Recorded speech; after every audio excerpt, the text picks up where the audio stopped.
Kita akan membahas tentang rihlatu ilal akhirah, perjalanan manusia dari sejak lahir, kemudian wafat, kemudian menuju alam akhirat, dan segala macam yang terjadi setelah kematian, sampai Allah masukkan kita ke dalam surga, atau na'udzubillah, mungkin sebagian manusia Allah masukkan ke neraka. Ini yang kita akan bahas. Memang pembahasannya panjang, jadi saya mohon minta kesabaran jamaah sekalian, karena saya akan berusaha menyingkat tetapi tidak menghilangkan yang penting-penting dari segi akidah yang wajib diimani oleh seorang mukmin. Ma'asyiral muslimin yang dimuliakan Allah Subhanahu wa taala, kita tahu bahwa makhluk yang pertama kali Allah Subhanahu wa taala ciptakan adalah Arsyur Rahman, arsy Allah Subhanahu wa taala. Kemudian setelah itu Allah ciptakan air atau lautan di atas langit. Makanya Rasul mengatakan wa arsyuhu 'alal ma', dan arsy-Nya Allah itu di atas air. Kemudian setelah itu Allah Subhanahu wa taala ciptakan pena, dan Allah Subhanahu wa taala katakan kepada pena atau kolam, uktub kulla syai'in ila yaumil qiyamah, catat segala sesuatu yang akan terjadi sampai kiamat dibangkitkan. Maka kolam pun kemudian mencatat segala sesuatu yang kemudian diletakkan di sebuah papan yang disebut dengan lauh, dan papan tersebut dijaga oleh para malaikat sehingga disebut Lauhil Mahfuz. Maka setelah itu Allah Subhanahu wa taala menciptakan yang lainnya, termasuk menciptakan langit dan bumi dalam 6 hari. Dimulai hari Ahad, Allah ciptakan bumi 2 hari, Ahad dan Senin. Kemudian setelah itu Allah Subhanahu wa taala ciptakan langit hari Selasa dan Rabu. Kemudian Allah Subhanahu wa taala kembali ke bumi, dan Allah ciptakan segala sesuatu yang dihajatkan makhluk yang akan tinggal di bumi, seperti lautannya, hutan-hutannya, binatang-binatangnya, dari hari Kamis ke hari Jumat. Itulah yang disebutkan dalam Al-Quran bahwa Allah menciptakan langit dan bumi itu fi sittati ayyam, pada 6 hari. Makhluk yang berakal pertama yang Allah ciptakan adalah malaikat. Kemudian setelah itu jin. Baru makhluk yang berakal terakhir adalah manusia, dimulai daripada Adam alaihi salatu wassalam. Dan tertib ini berdasarkan sabda Nabi, khuliqatil malaikatu min nur, wa khuliqatil jan mim marijim min nar, wa khuliqa lakum wa khuliqa Adam mimma wusifa lakum. Diciptakan malaikat dari cahaya, diciptakan jin dari ujung nyala api, dan diciptakan Adam sebagaimana yang Allah sifatkan kepada kalian, sepertilah bentuk Adam alaihi salatu wassalam. Tapi tentu penciptaan Adam akan berbeda dengan anak turunannya, karena Adam diciptakan oleh Allah Subhanahu wa taala secara langsung, di mana Allah Subhanahu wa taala perintahkan malakul maut untuk mengambil tanah-tanah dan sifat-sifat tanah yang ada di bumi, kemudian diangkat ke langit dan dibentuk. Setelah dibentuk sedemikian rupa sehingga Allah katakan laqad khalaqnal insana fi ahsani taqwim, kami ciptakan manusia itu seindah-indahnya bentuk. Maka Allah Subhanahu wa taala tiupkan ruh, dan Allah perintahkan malaikat untuk sujud kepada Adam. Wa idz qala rabbuka lil malaikati isjudu li Adam fasajadu illa iblis.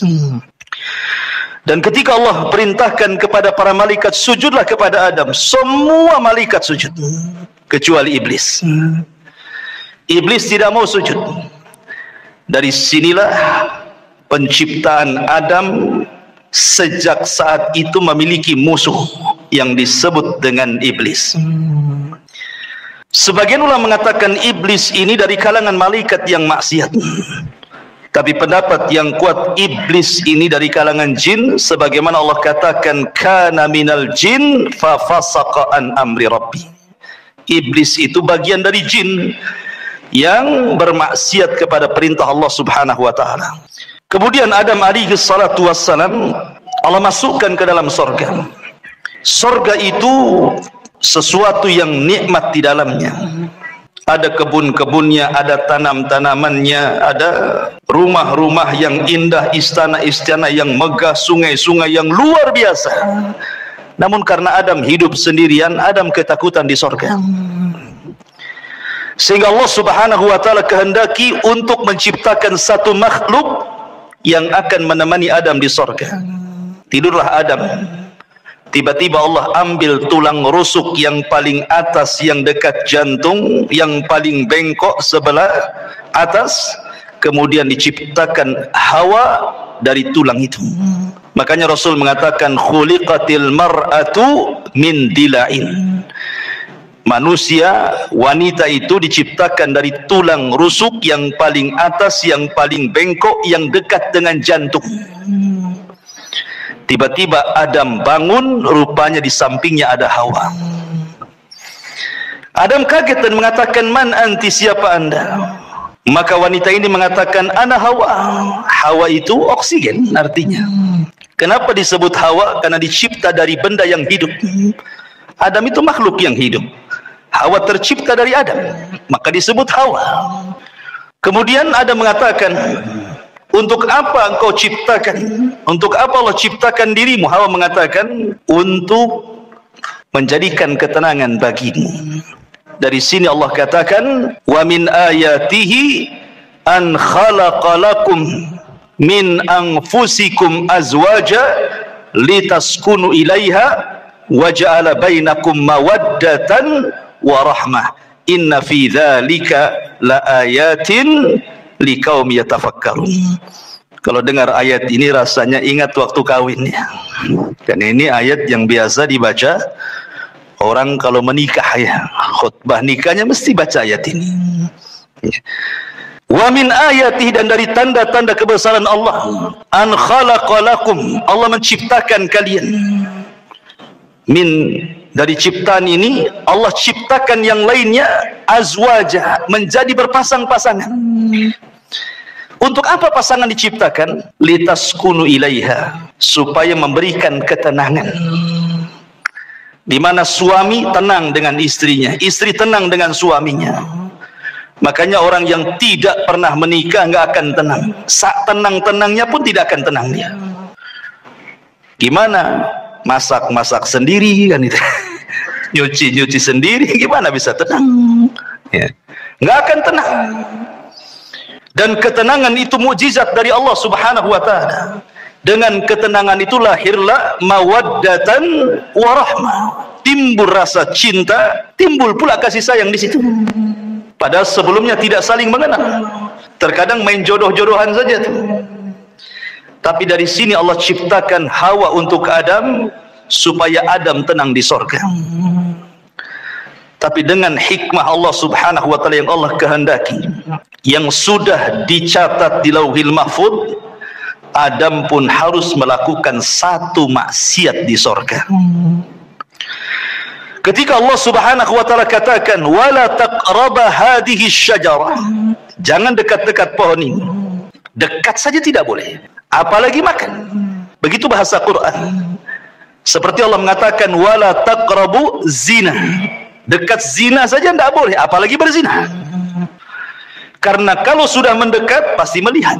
Kalau sudah melihat penasaran. Kalau penasaran ingin pula mencicipi. Akhirnya kemudian memakannya. Ada kisah Israiliyat. Ini kisah Israiliyatnya.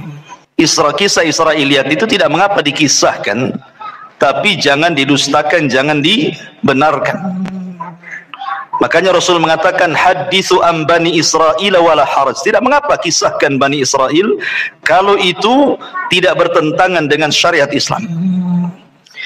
Adam itu tidak memakan buah sampai habis, tidak. Dia hanya nyicipi sedikit saja. Ketika kemudian sampai di tenggorokan, Adam ingat, maka keselaklah Adam. Makanya setiap laki-laki pasti ada hulkumnya di sini. Ada yang benjolan di sini kan? Ya, itu karena Adam keselak katanya. Keselak buah itu di sini, buah khuldi. Adapun Hawa habis pula dia.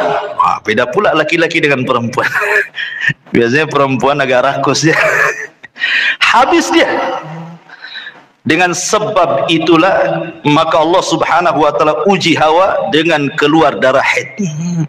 Dari situlah maka keturunannya para wanita pasti setiap bulan akan keluar darah haid. Ini kisah Israel, lihat. Maka kemudian Allah Subhanahu wa taala murka. Kemudian Allah Subhanahu wa taala usir Adam, Hawa dan iblis. Dan Allah katakan kulnah bitu minha jami'ah. Keluar kalian semua dari surga. Hei Adam, hei Hawa, hei iblis, keluar. Fa imma ya'tiyannakum minni hudan fala khaufun alaihim walahum yahzanun. Kelak setelah kalian bertiga di bumi, kami akan turunkan petunjukku. Maka siapa yang mengikuti petunjukku tidak akan merasa takut dan tidak akan bersedih hati. Dalam ayat yang lain, fala yadhillu wala yashqa. Tidak akan tersesat dan tidak mungkin celaka. Dengan takdir Allah, iblis diturunkan di lautan, Adam diturunkan di Sri Lanka, dan Hawa diturunkan di Jeddah. Maka iblis membuat istananya di atas air. Kemudian Adam harus berjalan entah berantah kemana. Begitu juga Hawa, tidak dijelaskan waktunya. Tiba-tiba kemudian keduanya berjumpa di Muzdalifah. Kemudian keduanya pun akhirnya sampai di Arafah. Disebut Arafah karena Adam mengetahui Hawa dan Hawa pun mengenali Adam, maka disebut Arafah. Maka dari situlah Allah ajarkan satu kalimat. Kalimat yang siapapun membacanya gugur semua dosanya. Apa kalimatnya? Rabbana zalamna anfusana wa illam taghfir lana wa tarhamna lanakunanna minal khasirin. Inilah kalimat yang pertama diucap di kolong langit.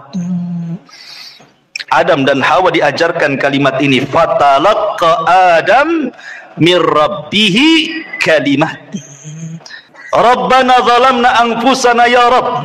Kami telah mendolimi diri-diri kami. Kalau engkau tidak merahmati dan tidak mengampuni dosa kami, tentu kami termasuk orang-orang yang merugi. Maka Adam dan Hawa pun Allah ampuni dosa-dosanya. Kemudian keduanya diizinkan untuk masuk ke haram. Maka Adam pun menetap di tempat yang di situ dibangun Ka'bah hari ini. Itulah tempat pertama di bumi Allah diibadahi oleh manusia. Disitulah Adam beribadah bersama Hawa. Kemudian Allah Subhanahu wa taala takdirkan Adam berhubungan dengan Hawa. Dari sini anak turunan Adam penciptaannya berbeda. Sebagaimana hadis Abdullah ibn Mas'ud radhiyallahu anhu, ketika Allah Subhanahu wa taala menciptakan manusia, pertama kali Allah pertemukan air sperma.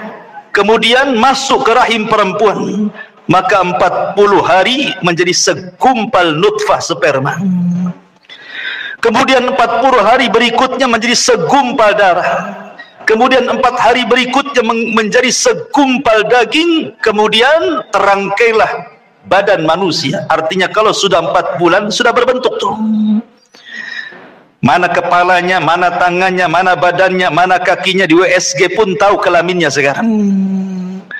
Disitulah Allah tiupkan ruh lewat para malaikat, dan Allah perintahkan malaikat itu tiupkan ruh kepada janin itu.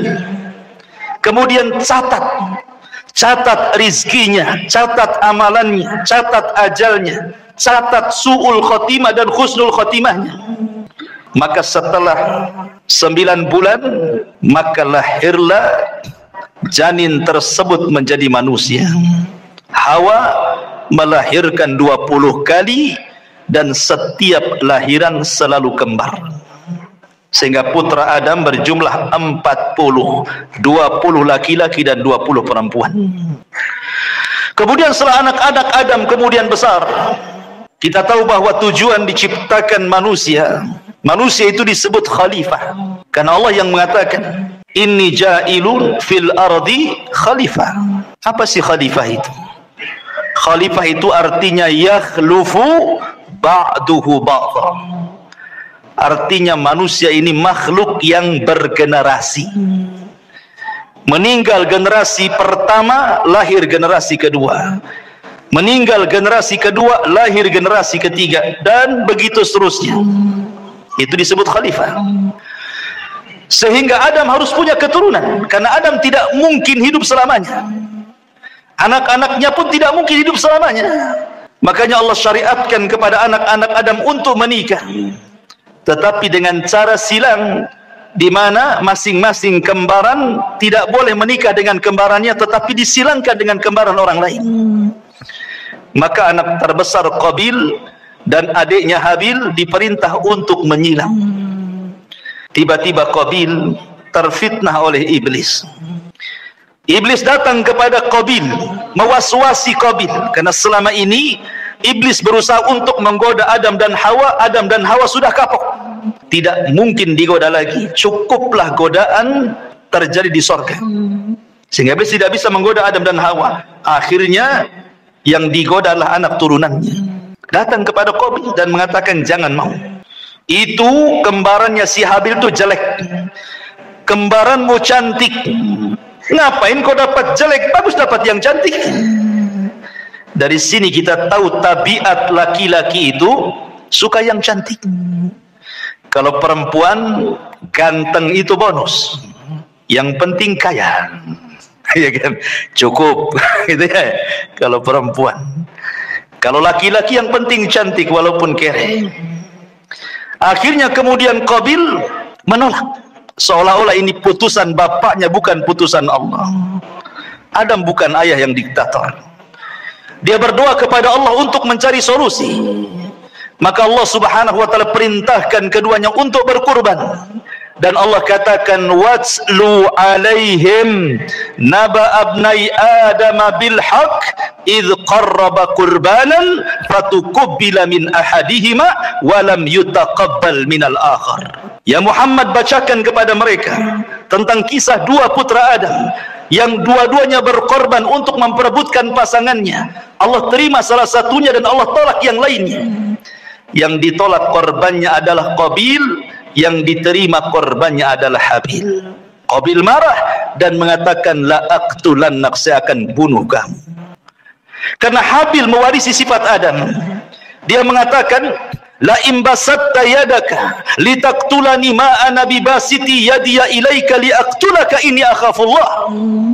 Kalau engkau hendak membunuhku silakan, tapi aku tidak akan membunuhmu karena aku takut kepada Allah Subhanahu wa taala. Betul, Qabil berhasil membunuh Habil. Inilah pembunuhan pertama yang disebabkan hasad pertama di alam semesta. Meninggal Habil.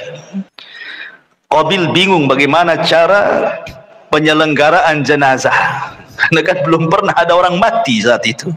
Baru Habil orang yang pertama kali mati. Mau diapakan jasad ini?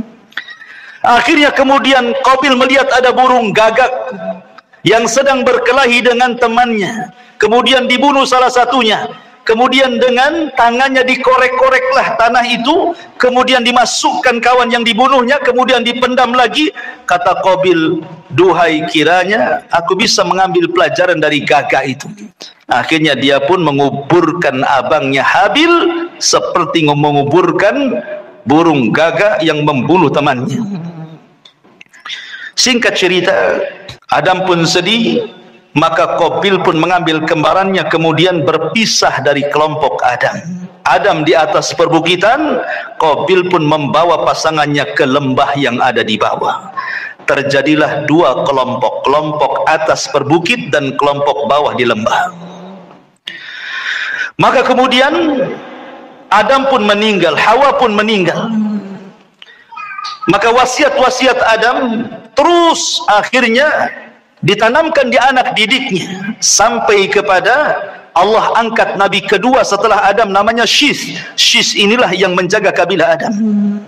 Sementara tidak diutus Nabi kepada kabilah Qabil. Rusaklah Qabil dan semua anak cucunya. Dari sini terjadi antara hak dan yang batil sudah ada. Tapi ingat, belum terjadi kesyirikan di zaman itu. Mereka masih menyembah Allah, cuman rusak moralnya saja. Qabil dan turunannya moralnya rusak, tapi Syith dan kaumnya masih mengikuti wasiat Adam. Apalagi Syith diberikan suhuf oleh Allah Subhanahu wa taala untuk membimbing umatnya. Singkat cerita, akhirnya Syith meninggal dunia. Kemudian diutus Idris kepada mereka, Nabi setelah Syith. Maka Idris terus berusaha untuk mendakwahi kaumnya dan kaum anak turunan Qabil, sampai akhirnya era Nuh alaihi salatu wassalam. Kemudian terjadi bandang banjir yang luar biasa, adab sebagai kaum Nuh. Akhirnya tidak ada yang hidup kecuali perahu Nabi Nuh. Lah Nuh itu punya 3 putra, namanya Syam, Ham dan Yafis. Setelah kapal Nuh kemudian bersandar di bukit Judirah, kemudian 3 putra Nuh ini menyebar ke seantero dunia. Syam melahirkan keturunan Arab, Ham melahirkan orang-orang yang berkulit hitam, kemudian Yafis ke daratan Afrika, ke daratan Asia, lahirlah kita-kita ini, turunan Yafis. Maka menyebarlah manusia kemana-mana. Kemudian diutus para nabi, 120.000 nabi diutus oleh Allah Subhanahu wa taala. 315 rasul Allah utus ke permukaan bumi. Walaupun Al-Quran hanya mencatat 25 nabi dan rasul, 18 nama diantaranya tercantum dalam satu surat, suratul An'am, dan lebihnya tersebar di beberapa ayat di beberapa surat dalam Al-Quran, sehingga genap menjadi 25 nabi dan rasul. Itu yang kita kenal. Yang tidak kita kenal banyak, ribuan nabi-nabi yang diutus kepada Bani Israel, sampai ditutup dengan kerasulan Nabi kita Nabi Muhammad sallallahu alaihi wa ala alihi wasallam. Ma'asyiral muslimin yang dimuliakan Allah Subhanahu wa taala, ketika kemudian Nabi sallallahu alaihi wasallam diutus, artinya sudah tidak ada nabi lagi, tidak ada rasul lagi, karena dialah penutup para nabi dan rasul. Di sini kita baru pahami ayat Al-Quran yang pertama kali saya baca tadi, fa imma ya'tiyannakum minni hudan fala khaufun alaihim walahum yahzanun. Siapapun yang mengikuti petunjukku, kata Allah, dia tidak mungkin takut dan tidak mungkin bersedih. Apa mana petunjuk di sini? Mana petunjuk di sini? Allah akan turunkan para nabi, Allah akan turunkan kitab-kitab langit. Kitab langit itu jumlahnya 104. Yang 4 ma'ruf di sana ada Taurat, ada Zabur, ada Injil, ada Quran, dan yang 100 tidak ma'ruf. Allah hanya menyebut dengan kalimat suhuf, sehingga Allah mengatakan di dalam suratul A'la, inna hadza la fi suhufil ula suhufi Ibrahim wa Musa. Maka siapapun yang mengikuti petunjuk tidak mungkin tersesat, tidak mungkin celaka di zamannya. Ketika Allah turunkan kitab Taurat, kemudian diberikan kepada Musa, itulah petunjuk Allah. Maka di zaman itu siapa yang mengikuti Musa dan Taurat tidak mungkin sesat, tidak mungkin celaka. Kemudian datang era Zabur dan Daud. Maka siapapun yang mengikuti Zabur dan juga Daud di zamannya, maka mereka tidak mungkin sesat dan celaka. Kemudian datang era Injil dan Isa. Maka siapapun yang mengikuti Injil dan Isa di zamannya tidak mungkin sesat dan celaka. Kemudian yang terakhir Allah turunkan Al-Quran, dan Allah utus Nabi kita Muhammad sallallahu alaihi wasallam. Maka siapapun yang mengikuti Nabi sallallahu alaihi wasallam dan Al-Quran, fala yadillu wa la yasqa, tidak mungkin sesat dan celaka. Tetapi setiap para nabi diutus kepada kaumnya, hanya nabi kita diutus kepada seluruh manusia, jinnya dan manusianya. wa ma khalaqtul jinna wal insa illa liya'budun.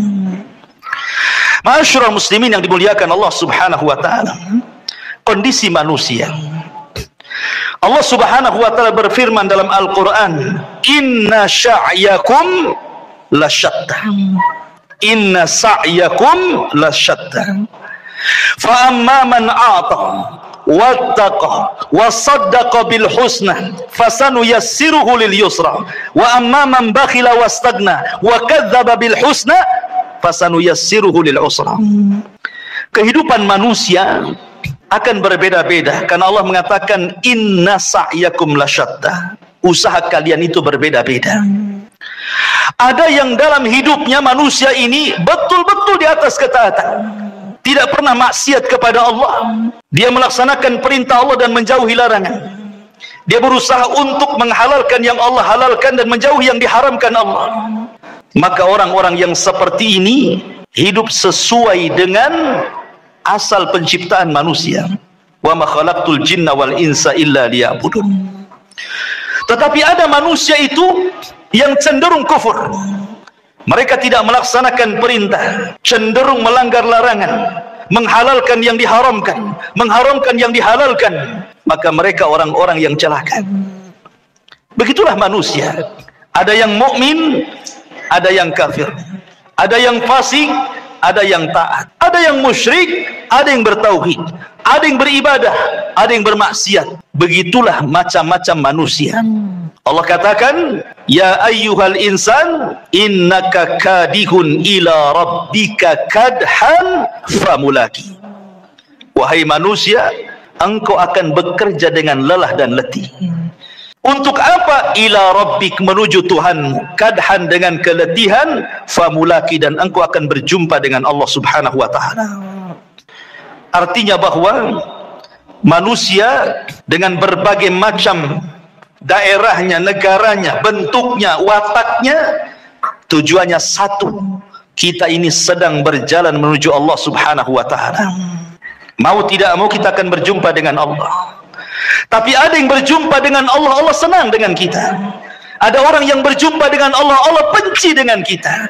Man ahabba liqa Allah, ahabballahu liqa'ah. Wa man kariha liqa Allah, karihallahu liqa'ah. Siapa yang cinta berjumpa dengan Allah, Allah suka berjumpa dengan kita. Siapa yang benci berjumpa dengan Allah, Allah pun benci dengan kita. Begitulah hidup manusia. Wa hadainahu najdain, kami pilih dua jalan. Ini jalan ke sorga, sudah dijelaskan jalannya. Ini jalan ke neraka, sudah dijelaskan jalannya. Tidak ada satupun jalan, baik ke sorga atau ke neraka, semua sudah dijelaskan. Tidak ada. Wa ma yatiru ta'irun fil hawa. Tidak ada satupun burung yang mengepakkan sayapnya di langit, kata Rasul, kecuali sudah dijelaskan ilmunya. Artinya, apapun yang mendekatkan diri ke sorga sudah dijelaskan. Apapun yang bisa menjauhkan dari neraka sudah dijelaskan. Sehingga tidak ada alasan Anda tidak bisa berhujah lagi di hadapan Allah Subhanahu wa taala. Karena semua sudah diberikan fasilitasnya. Allah Subhanahu wa taala hanya minta kepada kita bersyukur. Ingat 5 kaidah. Al-ijad, al-i'dad, al-imdad, kemudian al-irsyad, al-is'ad. Pertama, ijad. Allah menciptakan langit dan bumi. Untuk siapa? Untuk kita. Ya. Allah ciptakan langit dan bumi itu untuk kita loh. Lihat matahari di langit. Untuk siapa? Untuk kita. Kalau nggak ada matahari, ibu-ibu nggak bisa jemur pakaian. Kan itu ya. Mungkin kalau nggak ada matahari, PLN sibuk tuh. Karena harus menerangi bumi 24 jam. Mungkin antum tiap bulan mungkin gerutu-gerutu, mahal kali listrik ini. Padahal sekarang listrik cuma setengah hari saja kan, malam saja. Itu saja kalau naik udah demo tuh. Gimana kalau nggak ada matahari? Ya kan? Bulan untuk siapa? Untuk kita. Ya. Kita bisa mengambil keindahan bulan, bintang-bintang, macam-macam. Apalagi bumi. Itu disebut ijad. Allah siapkan tuh langit dan bumi untuk manusia. Kemudian yang kedua, al-i'dad. Setelah Allah ciptakan, Allah persiapkan fasilitasnya. Allah ciptakan lautan dengan berbagai macam jenis ikan-ikannya. Entah berapa jumlah ikan kita tidak tahu, dengan berbagai macam warnanya. Siapa yang ngecat ikan satu-satu? Sudah terwarnai semuanya kan. Nggak ada orang yang sanggup ngecat ikan satu lautan itu. Ada yang merah, ada yang hijau, ada yang macam-macam kan warna itu. Kalau bukan karena Allah. Allah ciptakan hutan dan berbagai macam tumbuh-tumbuhan dan buah-buahannya. Allah ciptakan kebun sawah dan Allah ciptakan berbagai macam biji-bijiannya. Allah ciptakan semuanya. Allah persiapkan fasilitasnya. Kemudian yang ketiga, al-imdad. Allah perbanyak. Satu pohon mangga, buahnya mungkin ada 100-200 mangga. Dari 300 atau 400 mangga yang di satu pohon itu kan semua ada bijinya tuh. Kalau seandainya dari 100 buah mangga di satu pokok mangga ini, bijinya ditanam semuanya, dari satu tumbuh 200. Ya kan? Bahkan ada satu buah itu bijinya ratusan tuh. Seperti buah apa tuh? Yang ratusan itu. Delima kan, coba. Satu pohon delima nih, buahnya kan banyak. Ini satu buah saja kalau tertanam semua bijinya, tumbuh macam-macam delima. Itu artinya Allah tidak putus pohon sampai di situ. Ada generasi pohon yang jauh lebih banyak lagi dari turunannya. Itu namanya al-imdad. Allah tidak akan putus nikmatnya. Ikan, satu ikan lahir anaknya ratusan ikan. Dari ratusan ikan lahir lagi ribuan ikan. Nggak akan terputus. Itu namanya imdad. Allah tidak akan memutus nikmat. Kemudian setelah itu yang keempat, al-irsyad. Allah arahkan manusia, mana ikan yang bisa dimakan, mana yang tidak, mana buah yang bisa dimakan, mana yang tidak, mana daun-daunan yang bisa dilalap, mana yang tidak, mana yang bisa dijadikan obat, mana yang tidak, mana yang mengenyangkan, mana yang tidak. Irsyad diarahkan, karena tidak semua bisa dimakan kan. Baru yang terakhir, al-is'ad. Manusia dapat mengambil faedahnya. Dengan makan ini jadi kenyang, makan itu jadi kenyang, minum ini jadi sehat, minum itu jadi hilang penyakit. Bahagia manusia. Allah itu sudah memberikan nikmat segalanya. Makanya Allah mengatakan, fabi ayyi ala'i rabbikuma tukadziban. Nah, nikmat mana lagi yang akan kau dustakan? Nikmat mana lagi? Enggak ada ceritanya orang kelaparan kalau dia mau usaha. Orang tinggal datang ke sungai mancing dapat ikan dia.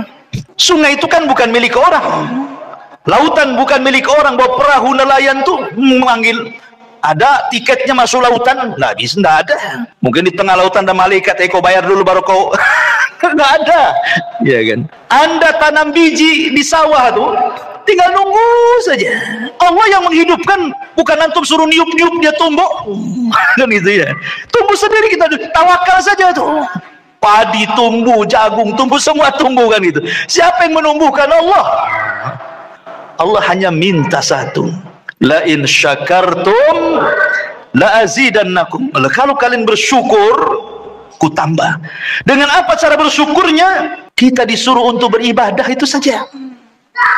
Disuruh untuk beribadah, itulah syukurnya. Makanya Allah mengatakan, falyabudu rabb hadzal bait alladzi at'amahum min ju'in wa amanahum min khauf. Allah sudah berikan rasa kenyang dari rasa lapar. Allah sudah berikan rasa tenang dari rasa ketakutan. Allah hanya minta falyabudu rabb hadzal bait, sembah Rabb pemilik Ka'bah ini, Allah, itu saja. Tetapi ada manusia yang syukur, ada juga yang ingkar. Itulah manusia. Memang manusia diciptakan seperti itu. Ma'asyiral muslimin yang dimuliakan Allah Subhanahu wa taala. Allah Subhanahu wa taala tidak akan mengekalkan dunia. Dunia ini ada batas waktunya. Sejak zaman Adam alaihi salatu wassalam sampai diutusnya Nabi kita yang mulia alaihi salatu wassalam, artinya usia bumi itu semakin dekat dari kehancurannya. Karena Rasul yang mengatakan, bu'istu ana was-sa'ah kahataini. Diutusnya aku dengan tegaknya hari kiamat seperti ini. Rasul menegakkan syababah, telunjuk dengan jari tengah kemudian merapatkannya. Artinya dekat sekali waktunya. Dan Allah Subhanahu wa taala Maha Adil. Allah tidak langsung sekonyong-konyong mendatangkan kiamat, tidak. Allah tidak mendatangkan kiamat langsung tiba-tiba digempakan satu dunia, tidak. Allah itu adil, rahim. kepada hamba-hambanya, diberikan kesempatan untuk tobat, diberikan kesempatan untuk masuk surga dengan dikirim tanda-tanda kiamat kecil, dan 90% lebih tanda-tanda kiamat kecil itu hampir semua sudah terjadi dan kita bisa saksikan setiap hari ada. Hanya mungkin 10% saja yang belum terjadi. Ya, kurang lebih seperti itu. Artinya 90% sudah terjadi sejak zaman Nabi sampai hari ini. Karena tanda-tanda kiamat kecil itu ada yang terjadi di zaman Nabi dan tidak akan terulang. Seperti terbelahnya bulan, itu di zaman Nabi saja, nggak mungkin terulang lagi. Ya. Kemudian diutusnya Rasul dan meninggalnya Nabi sekali saja, nggak mungkin Nabi dihidupkan lagi. Tapi ada tanda-tanda yang terus dari zaman Nabi sampai hari ini akan terulang, seperti perzinahan, minum khamr, perjudian, dan begitu seterusnya. Tapi ada tanda-tanda kiamat kecil yang belum terjadi dan pasti terjadi. Dan ada tanda-tanda kiamat kecil yang diselipkan di antara tanda-tanda kiamat besar. Apabila semua tanda-tanda kiamat kecil, ikhwan, sudah ada, sudah terjadi, maka Allah Subhanahu wa ta'ala akan kirim tanda-tanda alamatus sa'atil kubra, tanda-tanda kiamat besar. Muqaddimahnya dengan khurujul Mahdi, keluarnya Imam Mahdi. Kemudian setelah itu khurujul Dajjal, keluar Dajjal. Dajjal ini akan keluar selama 40 hari. Satu hari sama dengan setahun, hari kedua sama dengan sebulan, hari ketiga sama dengan sepekan, dan hari keempat sama dengan hari-hari waktu yang kita lalui. Sampai sahabat bertanya Rasul, yang satu hari bagikan satu tahun, cemana sholatnya? Maka Rasul mengatakan, sholatlah dengan cara mengira-ngira waktu. Oh, kalau dari asar ke maghrib sekian jam, berarti masuk waktu maghrib. Dari maghrib ke isya, cuma 2 jam, berarti masuk waktu isya. Karena 1 tahun lama, ikhwan. Dan dari sini menunjukkan Dajjal itu bukan hanya masuk ke daerah-daerah yang normal waktunya, tetapi juga masuk ke daerah-daerah kutub yang terkadang satu harinya lama sekali. Artinya tidak ada satu tempat kecuali diinjak Dajjal, kecuali Mekah dan Madinah. Kemudian Isa bin Maryam turun, diapit dengan 2 malaikat di menara putih sebelah timur Damaskus. Kemudian akan bergabung dengan tentara Al-Mahdi di Bukit Tur dan memerangi Dajjal. Dan Isa berhasil membunuh Dajjal, mematahkan salib, membunuh babi, dan berhukum dengan hukum keadilan. Banyak orang masuk Islam sebelum wafatnya Isa bin Maryam. Kemudian setelah fitnah Dajjal hilang, datang fitnah yang ketiga. Tanda-tanda kiamat besar, khuruju Ya'juj wa Ma'juj. Keluar Ya'juj dan juga Ma'juj. 2 kabilah besar, turunan Yafis ibn Nuh, yang dahulu pernah dibenteng oleh Dzulqarnain. Tiba-tiba kemudian gerbangnya pecah, mereka pun keluar min kulli hadabin yansilun, bagaikan bah air yang terjun dari ketinggian saking banyaknya. Sehingga ketika rombongan yang pertama keluar melintasi danau Tiberias, mereka pun minum dari danau itu. Kemudian rombongan yang terakhir bingung karena airnya habis diminum Ya'juj wa Ma'juj. Kata yang terakhir, tadi barusan ada air, kemana air itu? Maka Ya'juj dan Ma'juj, setiap yang melewati hijau pasti akan kering, yang basah pasti kering. Fitnahnya luar biasa. Dia akan membunuh ras di luar kelompoknya. Dan jumlah mereka satu dari kita, 999 dari mereka. Makanya Rasul mengatakan, kau tidak bisa menghadapinya. Maka Allah mengatakan, ya Isa, selamatkan orang-orang yang selamat, sembunyi di Bukit Tur, karena engkau tidak bisa memeranginya. Akhirnya kemudian Ya'juj wa Ma'juj merusak di permukaan bumi, membunuh orang di luarasnya. Akhirnya dia sombong, kemudian mengatakan, qatalna man fil ardi sanaqtuluhu man fis sama, katanya. Aku sudah bunuh semua orang yang ada di bumi, sekarang yang di langit ku bunuh, katanya. Saking sombongnya. Akhirnya panahnya diarahkan ke langit, tombaknya diarahkan ke langit. Maka Allah mengatakan, wa makaru makran wa makarna makran wallahu khairul makirin. Mereka hendak membuat makar. Allah juga punya makar, dan sebaik-baik makarlah makar Allah. Allah sengaja panah itu disedot sampai ke awan, dibalikkan dengan ujung-ujungnya ada darah, seolah-olah mereka sudah membunuh makhluk yang di langit. Makin sombong mereka, dan mereka mengatakan sudah tidak ada makhluk kecuali sudah kubunuh semua, kata Ya'juj dan Ma'juj. Maka Isa berdoa agar Allah membinasakan mereka. Dikirimlah naghaf, ulat-ulat kecil, kemudian menggigit tengkuknya, satu mati, semua mati.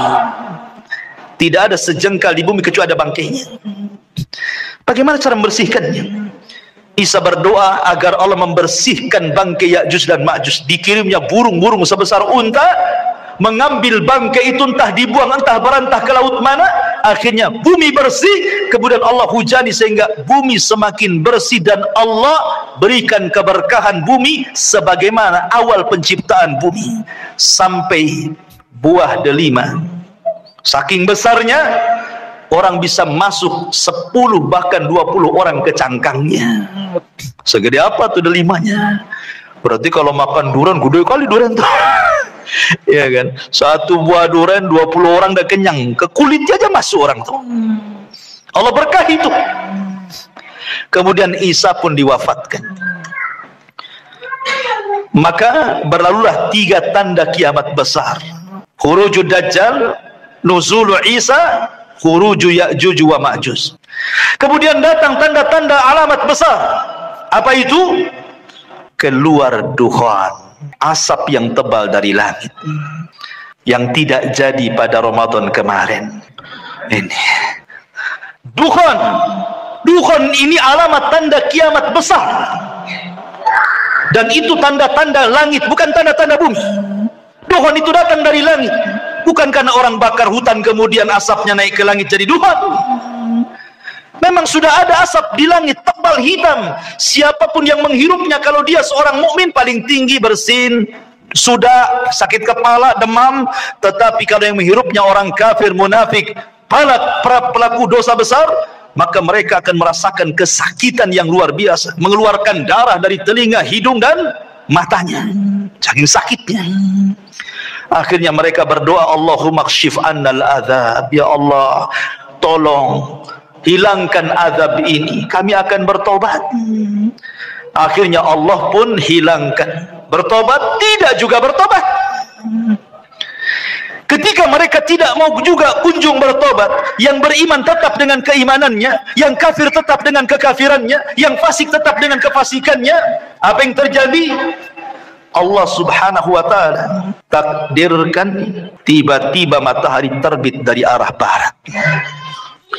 Ketika manusia tertidur pulas di malam hari, kemudian terbangun di pagi hari. Biasa orang-orang yang beriman, mereka bangun subuh, kemudian mereka ke masjid, kemudian mereka sholat subuh. Coba tenangkan anak-anaknya di belakang itu, ya. Ketika kemudian orang-orang yang beriman bangun di waktu subuh, biasa mereka bangun kemudian sholat subuh. Tetapi orang-orang kafir, fasik, munafik masih terlelap tidur. Sampai waktu sudah pagi, harusnya matahari terbit, matahari tak kunjung terbit. Ditunggu sampai waktu zuhur, tidak terbit juga. Ditunggu sampai waktu asar, tidak terbit juga. Harusnya ketika matahari terbenam, tiba-tiba muncul. Harusnya matahari itu terbenam, tiba-tiba muncul. Inilah yang disebut dengan keluarnya matahari dari arah barat itu. Dan itu terjadi 3 hari berturut-turut. Semua manusia menangis, semua manusia menyesal. Orang-orang yang menyembah berhala, dibuang berhalanya. Apa manfaat membuang berhala? Ustadz sudah resign, tidak jadi ustadz lagi, karena percuma berdakwah. Tobat sudah ditutup, karena pintu tobat itu akan diterima di 2 waktu. Pertama, nyawa belum sampai di tenggorokan. Yang kedua, matahari sudah belum terbit dari arah barat. Kalau sudah nyawa di tenggorokan, matahari terbit dari arah barat, maka Allah mengatakan, la yanfa'u imanukum, tidak akan bermanfaat iman kalian. Tidak akan bermanfaat iman kalian. Lalu apa gunanya bertobat? Maka kemudian setelah 3 hari, Allah munculkan dabatun minal ard, binatang yang muncul dari perut bumi bisa bicara. Dalam hadis yang lemah, ada yang mengatakan kisah Israiliyat, tangan kanannya memegang stempel Nabi Sulaiman dan tangan kirinya membawa tongkat Nabi Musa. Setiap berjumpa dengan orang mukmin distempel dahinya, bercahaya mukanya. Setiap berjumpa dengan orang kafir dipukul dengan tangan kiri dengan tongkat Musa, gosong semua wajahnya. Dari situ hilang nama, yang ada hanya kalimat mukmin dan kafir. Dan tidak tersinggung kalau ada orang dikatakan mau kemana min, mau ke pasar fir, nggak tersinggung. Kalau sekarang tersinggung, orang kafir kita kafirkan saja, orang Islam tersinggung. Jangan dibilang kafir, bilang non muslim katanya, kan itu ya. Nanti di akhir zaman loh, orang mukmin mengkafir-kafirkan orang kafir, nggak tersinggung. Kenapa pula orang sekarang tersinggung? Kan gitu kan, aneh gitu ya. Kafir itu ada bahasanya dalam Quran, lam yakunil ladina kafaru. Siapa kafaru? Min ahlil kitab, orang Yahudi dan Nasrani. Kalau Allah katakan Yahudi kafir, kita katakan kafir. Kalau katakan Nasrani kafir, kita katakan kafir. Harus dikatakan apa lagi? Allah yang mengatakannya, kita kan hanya mengikuti apa yang Allah katakan. Kecuali kalau Allah tidak kafirkan, Anda kafirkan, nah itu jangan. Oh, Anda ini masuk ke khawarij namanya, mengkafir-kafirkan yang bukan orang kafir, akhirnya sampai mengebom sana sini jadinya. Itu manhaj takfir, tidak boleh ya.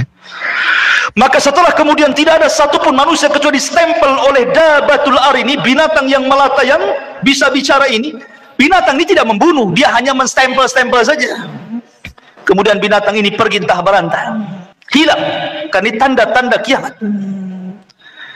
Setelah itu kemudian muncul tanda-tanda yang keberapa? Yang ke-7. Pertama, Dajjal. Kedua, turunnya Isa. Ketiga, munculnya Ya'juj dan Ma'juj. Keempat, asap tebal dari langit Dukhan. Kelima, terbit matahari dari arah barat.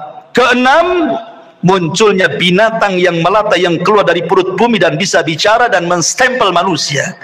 Ketujuh, terjadi gempa besar dari arah timur yang bukan hanya merobohkan satu desa, satu negara dirobohkan gara-gara gempa itu. Kemudian yang ketujuh yang kedelapan, gempa dari arah barat. Setelah gempa dari arah timur, dari arah barat pula gempa. Negara-negara jatuh gara-gara gempa itu. Kemudian yang ke-9, terjadi gempa besar di Jazirah Arab. Inilah yang disabdakan Nabi SAW, khasfun bil masyriq wa khasfun bil maghrib wa khasfun bi jaziratil Arab. Gempa dari arah timur, gempa dari arah barat, gempa dari Jazirah Arab.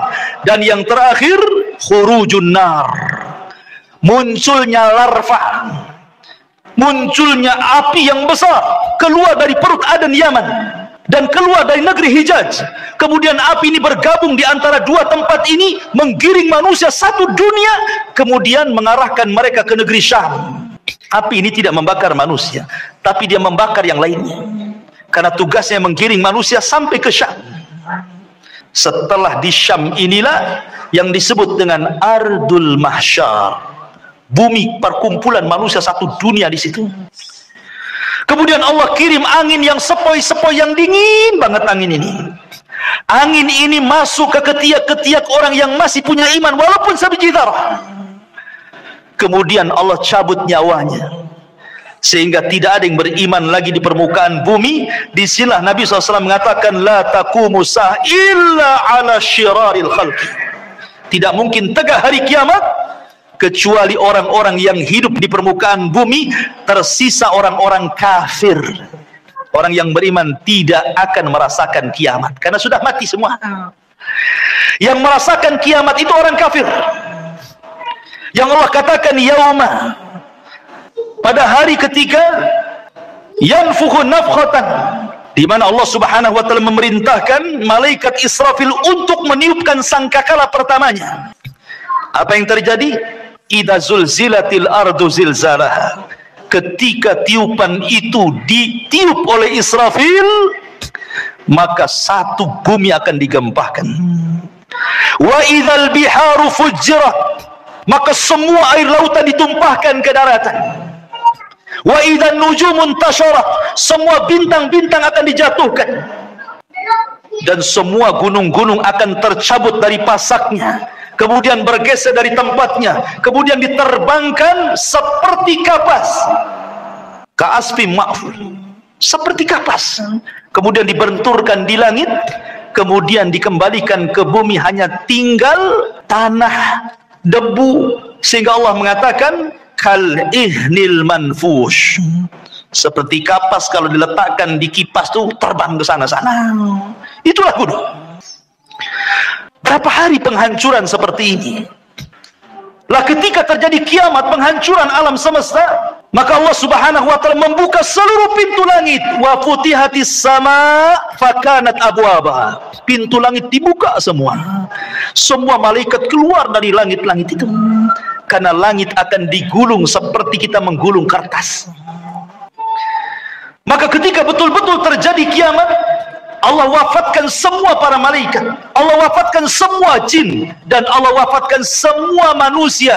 Tidak ada yang tersisa kecuali yang Allah Subhanahu wa taala izinkan untuk tidak dihancurkan pada hari kiamat.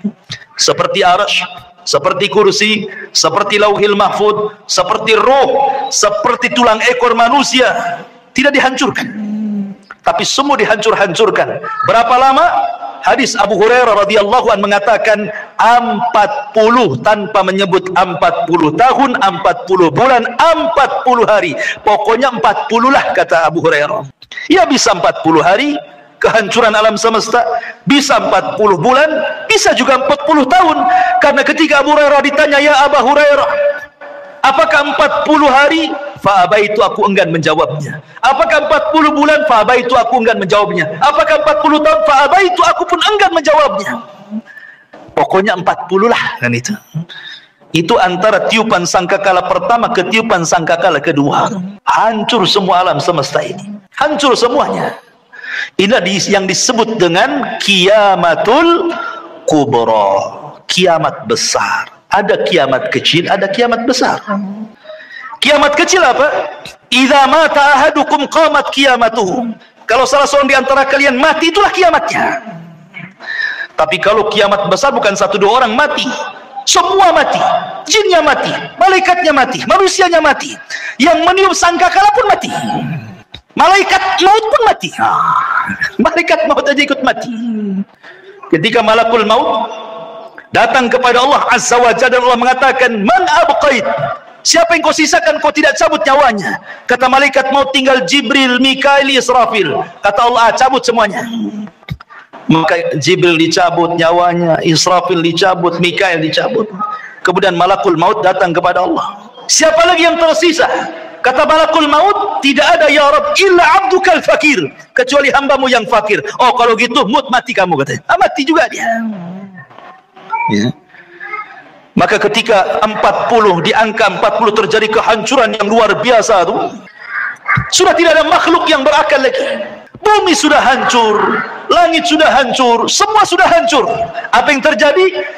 Allah Subhanahu wa taala berteriak, limanil mulkul yaum, limanil mulkul yaum. Kalian sudah tahu siapa yang berkuasa di alam semesta ini? Tidak ada yang menjawab.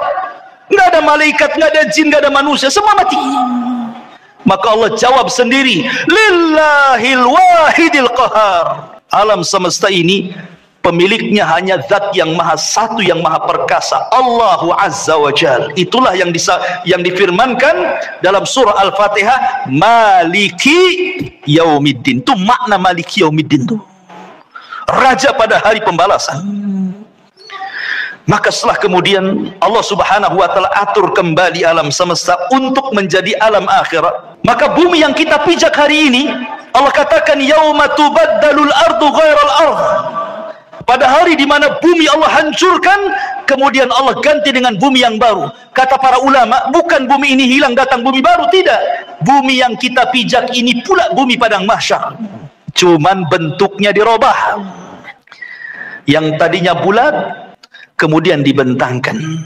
Yang tadinya kifata dilipat kemudian dibentangkan. Sehingga bumi yang sekarang kita lihat ada bukit, ada gunung, ada lembah, ada tinggi, ada yang merendah. Nanti ketika Allah hancurkan, Allah ganti dengan bumi yang baru, maka Allah hamparkan sehingga tidak ada yang meninggi, tidak ada yang merendah, tidak ada bukit, tidak ada lembah, semua rata, nggak ada bangunan, nggak ada rumah, nggak ada hutan, nggak ada gunung, nggak ada bukit, rata semuanya.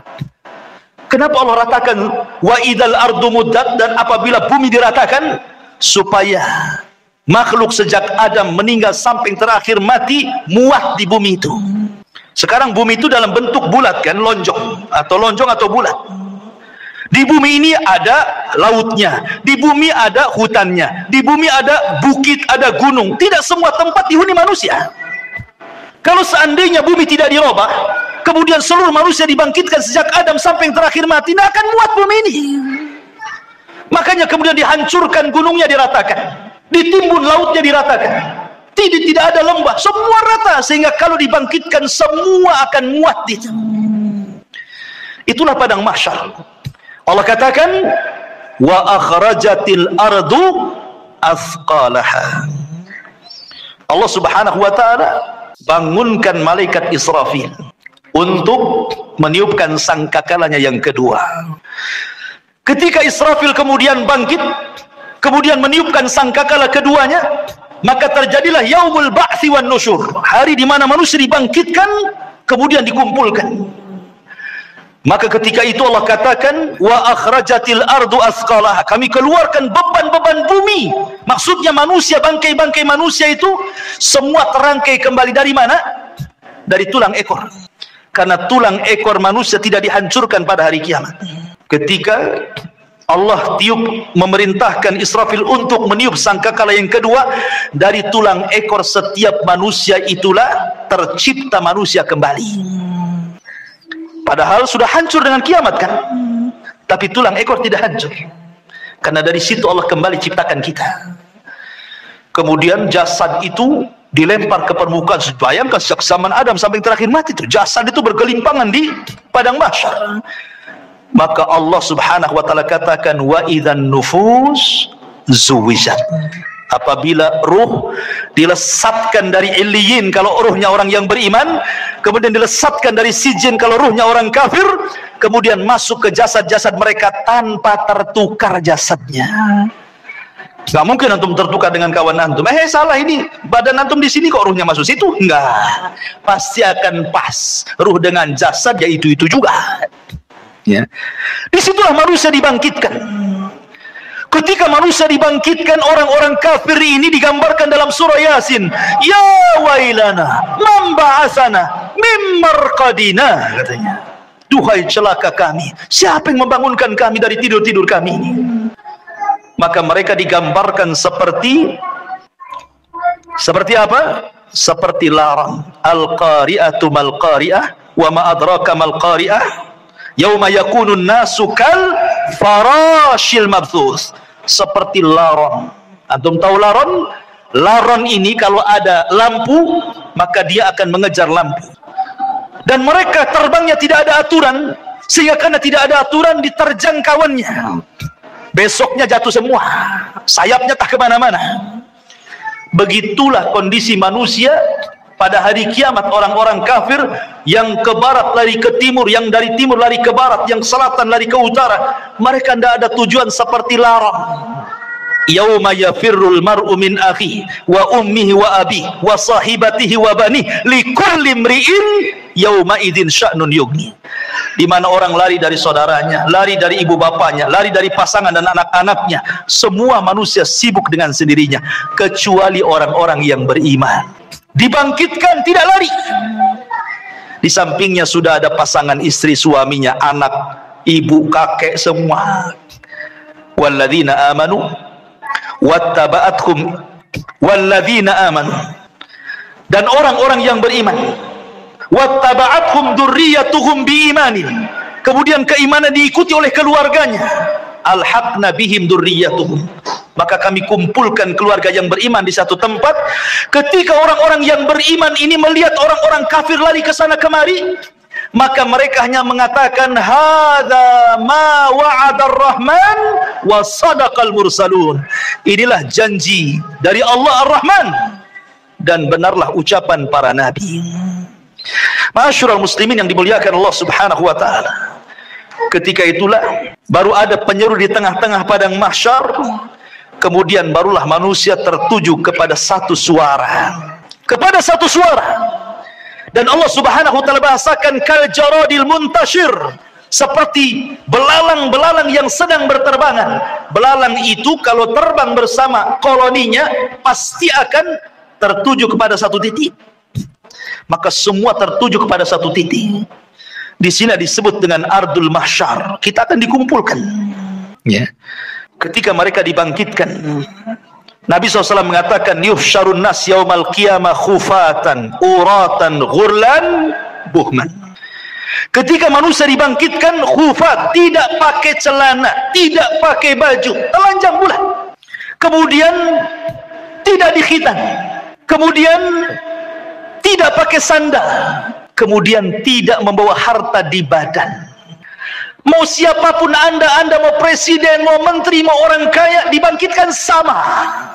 Karena di hari itu tidak ada yang membedakan antara si kaya dengan si miskin, si pejabat dan si rakyat. Semua sama, dibangkitkan seperti itu. Lalu apa yang disombongkan? Di padang mahsyar itu macam-macam manusia dibangkitkan.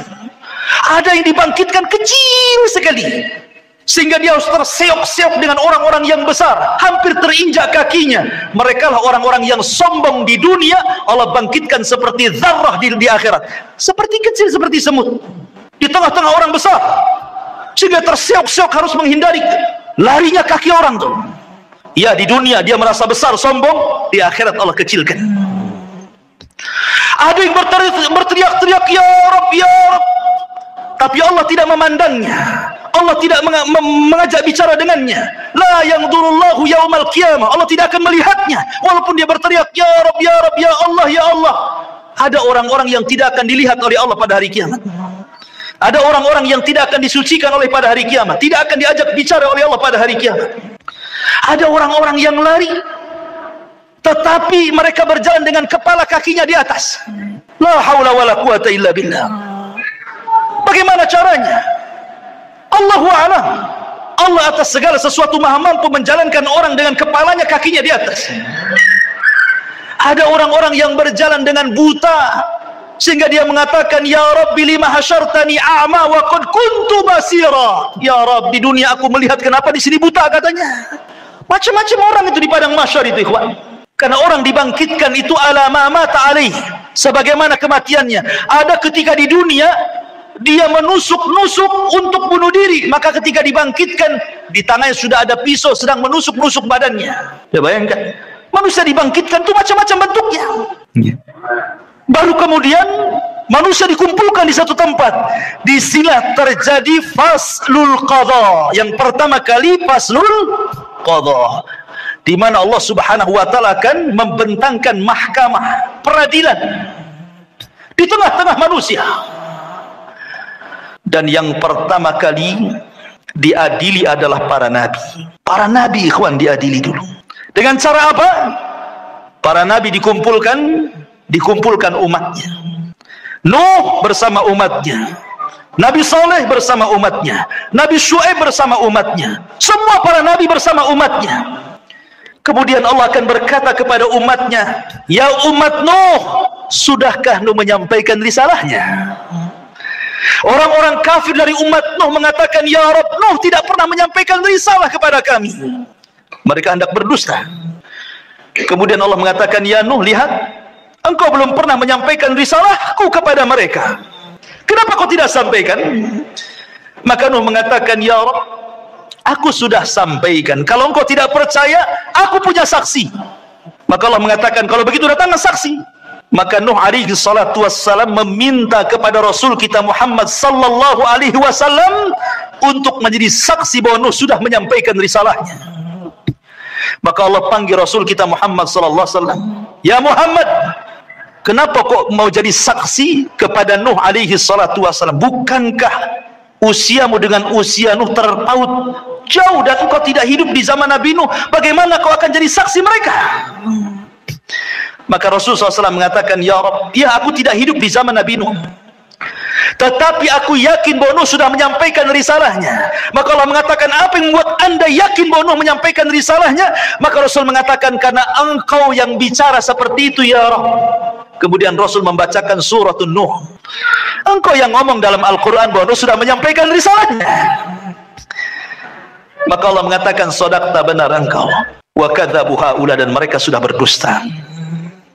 Kemudian berpindah kepada nabi berikutnya sampai di akhir dengan Isa bin Maryam, nabi yang terakhir dari nabi-nabi Bani Israel.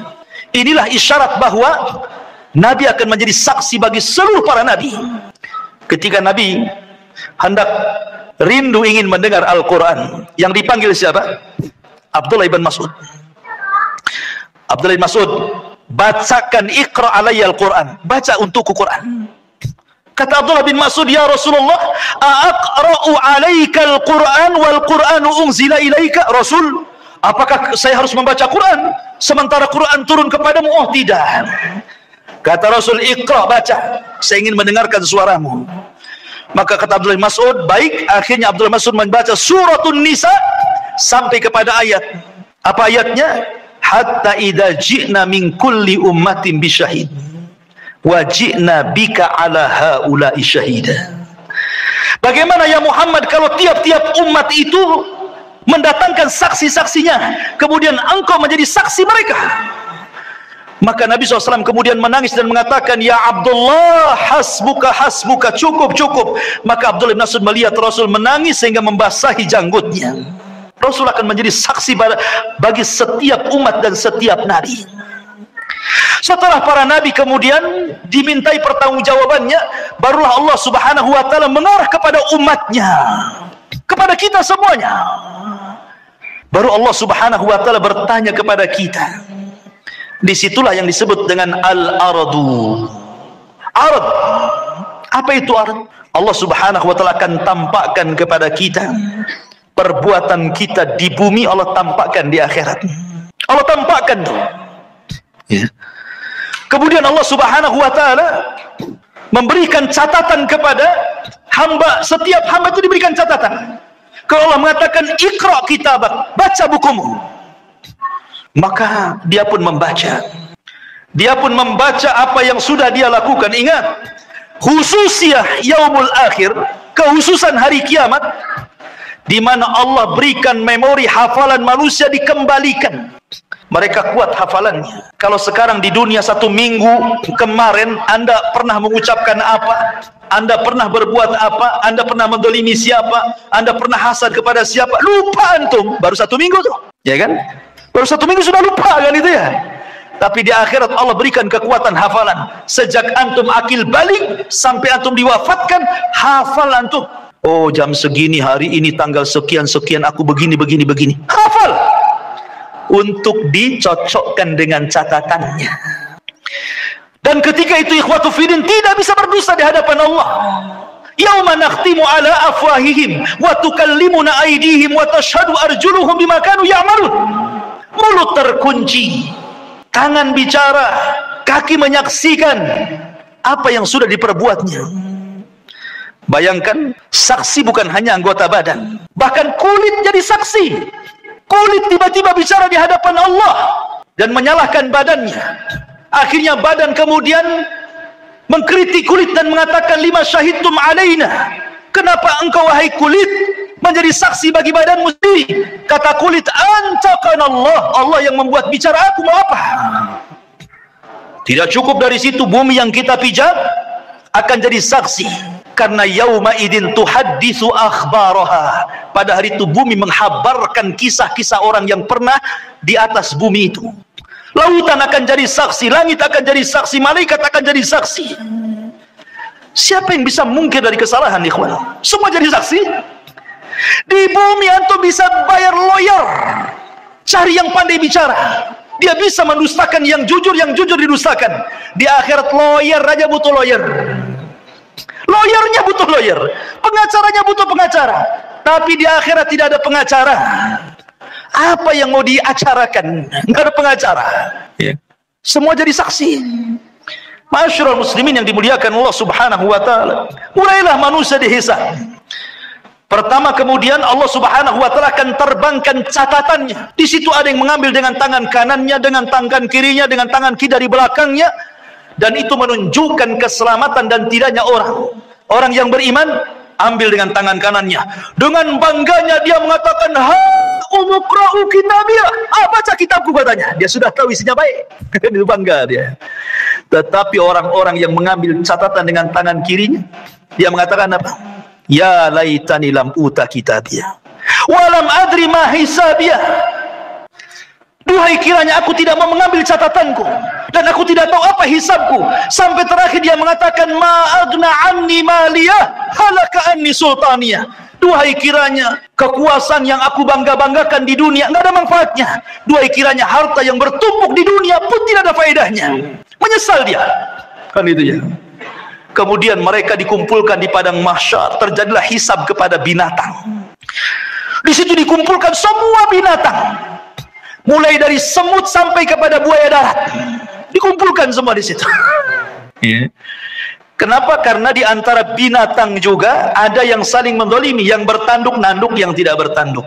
Buaya makan ular, ular makan binatang lainnya. Binatang ini terus makan makanan sampai ke yang kecil, saling makan memakan. Zalim di antara binatang. Allah Maha Adil. Ada hisab di antara binatang. Yang tadinya kambing yang bertanduk, yang suka nanduk, yang tidak bertanduk, tanduknya dicabut, diletakkan kepada yang tidak bertanduk. Tanduklah seberapa banyak kau ditanduk di bumi. Terjadi hisab. Tapi mereka tidak diadab. Mereka hanya dihisab saja. Setelah binatang-binatang dihisab, Allah mengatakan, kunu turaba, jadilah kalian tanah. Orang-orang kafir melihat ketika binatang-binatang habis dihisab jadi tanah, maka mereka mengatakan, ya laitani kuntu turaba. Duhai kiranya aku jadi tanah juga lah, katanya. Tapi tidak mungkin jadi tanah. Tetap mereka dihisab dan diazab.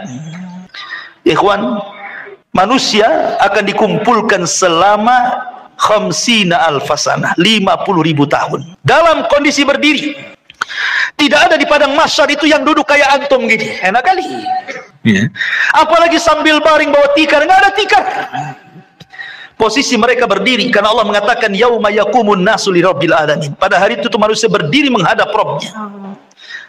Kenapa tidak ada yang duduk, tidak ada yang berbaring? Karena kalau duduk maka dia akan tenggelam dengan keringatnya. Berbaring apalagi? Bagaimana tidak, matahari diletakkan di atas kepala 1 mil. Ada orang yang bercucuran dengan keringat sehingga tenggelamlah dia dengan keringatnya. Ada yang keringatnya sedada, ada yang keringatnya sepusar, ada yang keringatnya selutut, sesuai dengan amalannya. Sesuai dengan amalannya. Dan hari itu hari yang haus sekali. Makanya orang-orang yang berhasil meminum dari telaga Rasul, lam yadma abada, dia tidak akan haus selamanya walaupun matahari di atas kepala. Likulli nabi haudun. Setiap nabi punya telaga. Dan yang paling besar telaga Rasul, jumlah gelasnya sejumlah langit di bumi, sejumlah langit yang ada di, sejumlah bintang yang ada di langit. Warna telaganya lebih putih dibandingkan air susu, lebih manis dibandingkan madu. Siapa yang meminumnya tidak akan haus selamanya. Adakah dari umat Rasul yang tidak akan minum? Ada. Ketika ada orang-orang yang hendak mendekati telaga Rasul di padang mahsyar itu, tiba-tiba dihalau para malaikat. Kemudian Rasulullah SAW berteriak-teriak, ummati, ummati, ya Rabb, itu kan umatku, biarkan mereka minum. Lihat bagaimana rahmatnya Rasul pada umatnya. Tapi Allah mengatakan, ya Muhammad, innaka la tadri ma ahdatsu ba'daka, innahum ghayyaru wa baddalu. Hai Muhammad, kau enggak tahu apa yang terjadi dengan umat mereka, sudah merubah-rubah petunjukmu, sudah merubah-rubah sunnahmu. Biarkan mereka tidak minum. Ma'asyiral muslimin yang dimuliakan Allah Azza wa Jalla, manusia akan tenggelam dengan keringatnya. Kemudian manusia pun bingung karena mereka harus berdiri, entah apa yang harus dilakukan mereka. Mereka menunggu faslul qadha. Bagaimana putusan Allah kepada mereka, masih bingung. Akhirnya mereka pun berjalan kepada Adam, ya Adam, engkau kan bapak kami. Mintalah syafaat kepada Allah. Tidakkah kau lihat? Tidakkah kau iba kepada kami? Kami sulit di sini. Kata Adam, aku nggak bisa nolong kalian. Pergi ke Nuh. Berangkatlah mereka ke Nabi Nuh alaihi salatu wassalam. Nuh juga i'tidar, tidak bisa memberikan syafaat.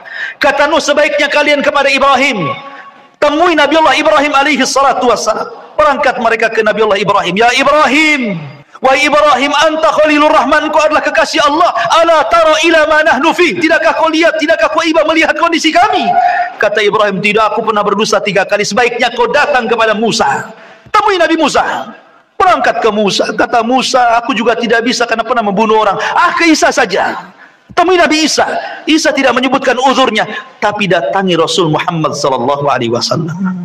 Datanglah mereka kepada Rasulullah. Baru kata Rasul, ana laha, kan ku coba. Rasul sujud di bawah arsy Allah dengan sujud yang lama, sampai Allah datang dan mengatakan, irfa ra'saka ya Muhammad, angkat kepalamu wahai Muhammad. Qul tusma, katakan kau didengar. Sal tu'ta, minta kau diberi. Isfa tu syafa, minta syafaat kau diberikan syafaat. Ma'asyiral muslimin yang dimuliakan Allah Azza wa Jalla, kembali kepada proses hisab. Hisab ini ada 2 macam. Ada yang disebut dengan hisaban yasira, hisabnya mudah. Ada yang disebut hisaban asira, hisabnya sulit. Dan ada yang ketiga, tanpa hisab. Ada kelompok-kelompok yang tidak dihisab. Karena Rasulullah SAW pernah ditampakkan dari 70.000 umatnya, mereka tidak dihisab, tidak diadab, direct masuk surga. Kemudian ketika ditanya siapa mereka orang-orang yang tidak dihisab itu Rasul, kata Rasul, alladzina la yastarqun wa la yaktawun wa la yatatayyarun wa ala rabbihim yatawakkalun. Orang yang tidak minta diruqyah, tidak minta dikai besi panas yang digunakan untuk perobatan, dan tidak tatayur menjadikan sial dan hoki kepada sebuah benda atau suara, dan mereka senantiasa tawakal kepada mereka. Orang-orang yang masuk surga tanpa hisab dan adab, tidak akan dikumpulkan di padang mahsyar, direct masuk surga. Tetapi orang-orang yang hisabnya sulit dan orang yang hisabnya mudah tetap di padang mahsyar. Cuman mereka tidak sampai 50.000 tahun, tergantung hisabnya. Kalau hisabnya mudah sebentar saja, karena umat Islam, orang-orang yang beriman, hisabnya cepat. Allah hanya menghisab manusia itu setengah hari. Bagi orang-orang yang beriman, tidak sampai 50.000 tahun, setengah hari saja. Tapi setengah hari kehidupan akhirat, bila dibandingkan dengan kehidupan dunia, sama dengan 500 tahun. Karena Allah mengatakan, inna yauman inda rabbika ka alfi sanatin mimma ta'udun. 1 hari kehidupan akhirat sama dengan 1000 tahun kehidupan dunia. Berarti setengah harinya 500 tahun. Dan orang yang beriman yang mendapatkan hisab itu hanya dari ba'da zuhur ke ba'da asar saja, setengah hari. Tapi setengah hari kehidupan akhirat, bukan setengah hari kehidupan dunia.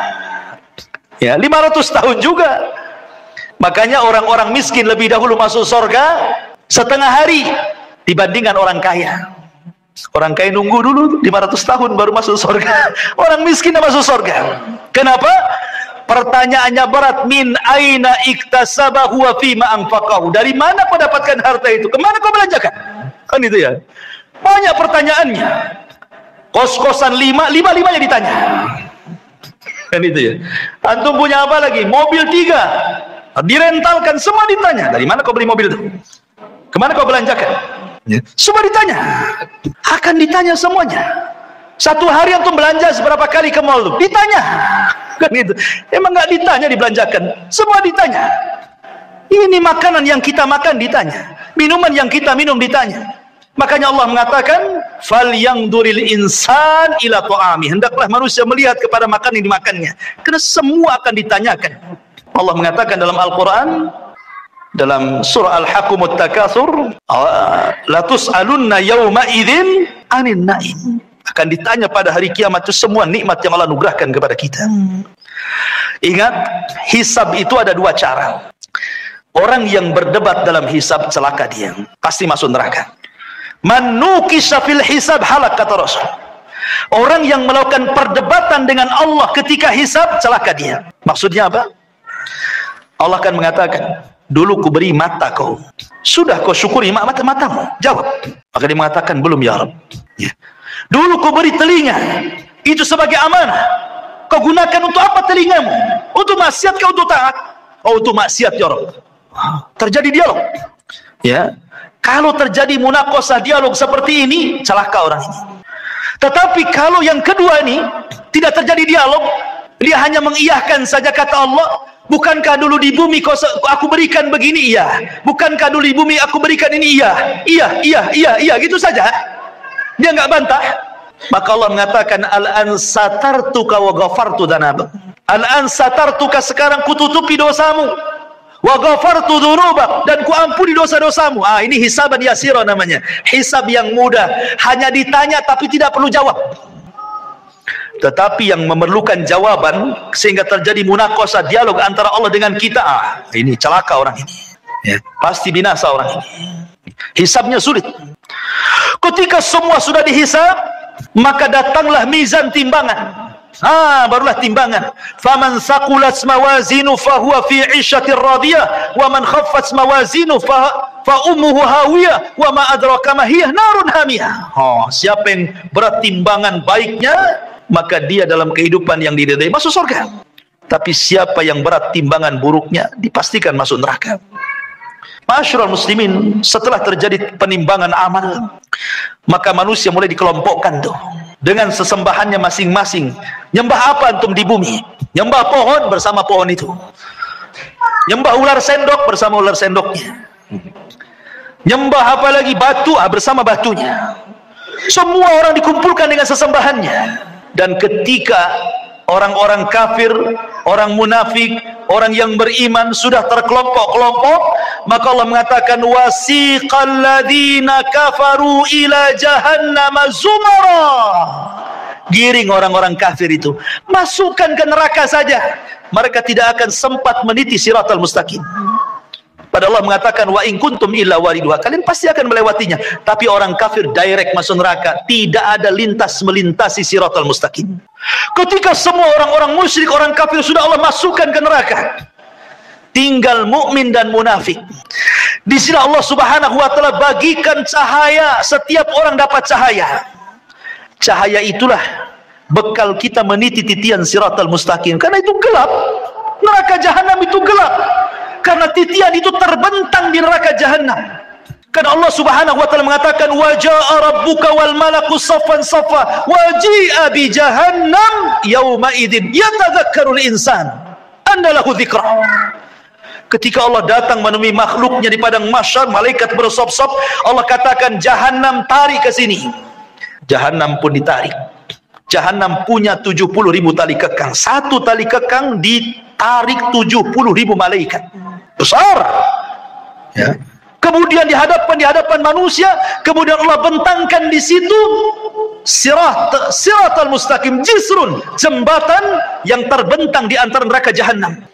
Jembatan itu halus, lebih halus dibandingkan rambut, lebih tajam dibandingkan pedang. Bahkan jembatan itu akan berlenggak-lenggok, dia tidak diam dan licin. Hanya orang-orang yang ditakdirkan bisa melintasi titian itu. Dan yang pertama meniti jembatan itu adalah Nabi SAW. Ketika Nabi SAW sudah meniti sirat, maka Nabi akan berdiri di ujung titian yang sudah dia sampai di situ, di kontara. Setiap ada umatnya lewat, Rasul mengatakan, ya Rabbi salim salim, ya Rabb selamatkan, selamatkan, selamatkan, selamatkan. Saking kasihannya Nabi dengan kita. Ada yang melewati titian seperti kilat, sudah sampai di sana, gitu ya. Ada yang seperti angin, sudah di sana. Ada yang seperti kuda balap, sudah di sana. Ada yang seperti lari kencang. Ada yang merangkak-rangkak. Ada yang terkena kalalib. Ya. Ada yang kemudian jatuh berdiri, ada yang kemudian nyemplung dari titian itu ke jahanam. Kata Rasul ketika duduk bersama para sahabatnya, ada semacam bunyi besar, tur gitu ya.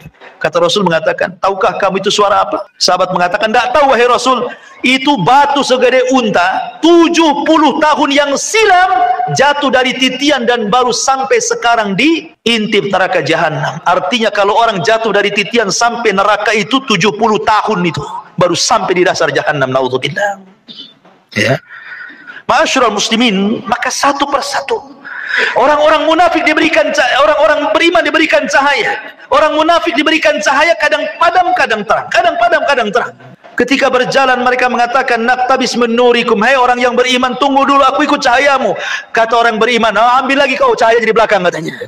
Emang Di dunia orang munafik bisa menipu orang-orang yang beriman. Yukhadi'una Allah walladzina amanu. Mereka menipu Allah dan orang-orang yang beriman. Di titian siratal mustaqim, orang yang beriman tidak mungkin ditipu lagi. Ya. Masyarul muslimin, ketika semua terseberangi semuanya, sampailah mereka di sebuah tempat namanya Qantoroh. Qantoroh itu depannya pintu surga. Sampai di sini keletihan orang-orang yang beriman? Tidak. Di sini ada kisos. Di sini Nabi SAW mengatakan, atadruna mal muflisu hadil ummah, tahukah kamu siapa yang bangkrut dari umat ini? Kata sahabat, ya Allah saja orang bangkrut, orang yang gulung tikar, orang yang kalah, orang yang usahanya bangkrut, bankrupt dan yang lainnya. Kata Rasul, bukan itu. Orang yang bangkrut adalah orang yang datang pada hari kiamat membawa pahala solat, pahala zakat, pahala sedekah, pahala puasa, pahala ini, pahala itu, tapi di satu sisi dia pernah mendolimi si fulan, mengambil harta si fulan, menumpahkan darah si fulan, mencaci maki si fulan, merendahkan si fulan. Akhirnya di kantor ini terjadi kisos. Padahal depan pintu sorga tuh. Supaya orang yang masuk sorga mendapatkan keadilan.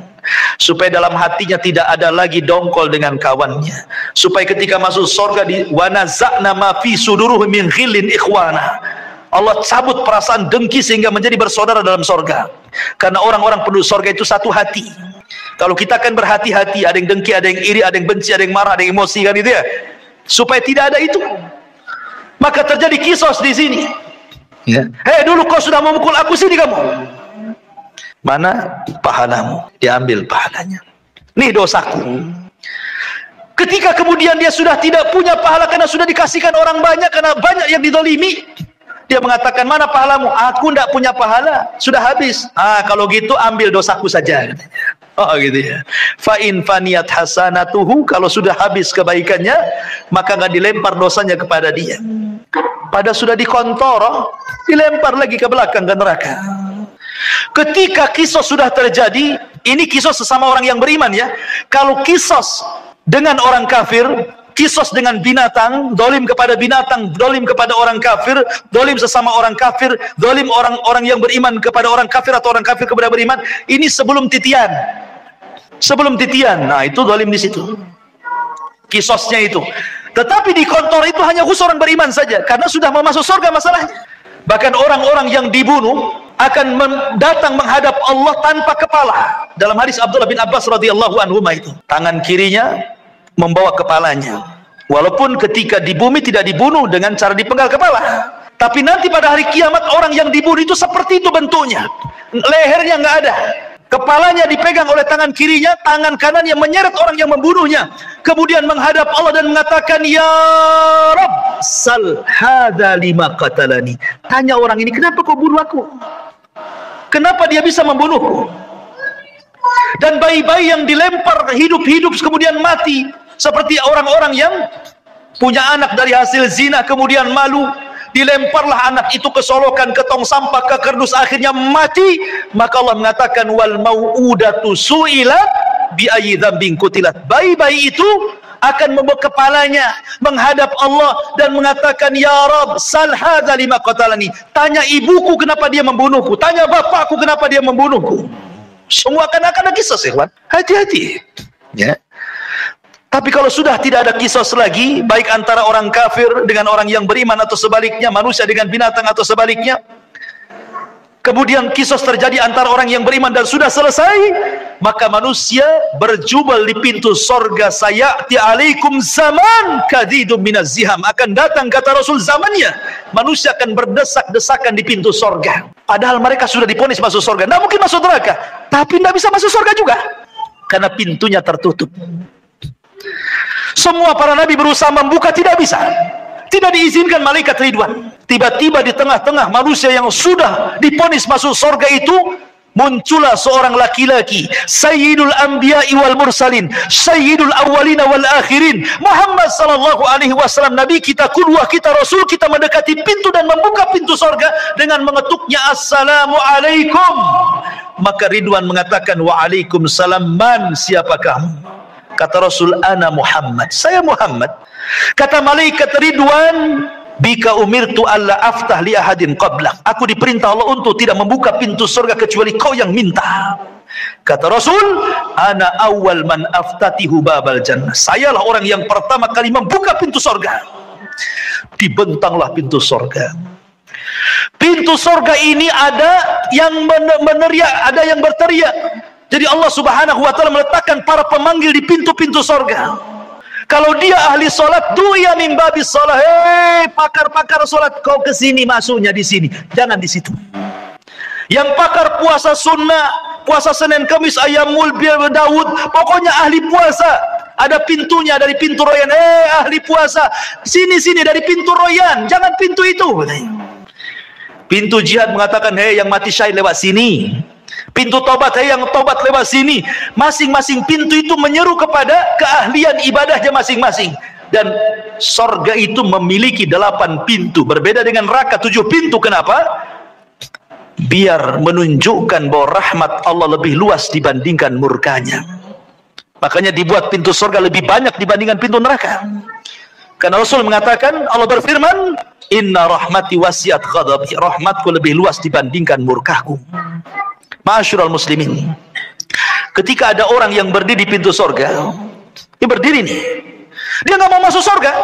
Kata Allah, udkhulul jannah bi rahmati, masuk ke dalam sorga dengan rahmatku. Orang ini mengatakan, ya Rabb, oh enggak, saya nggak mau masuk sorga dengan rahmatmu ya Rabb.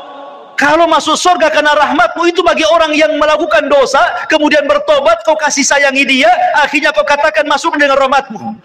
Aku ini nggak pernah berbuat dosa, aku ingin masuk surga dengan amalanku. Wow, dia merasa bangga dengan amalannya. Karena aku nggak pernah berbuat dosa, masukkan aku dengan amalanku, katanya. Baik, kata Allah.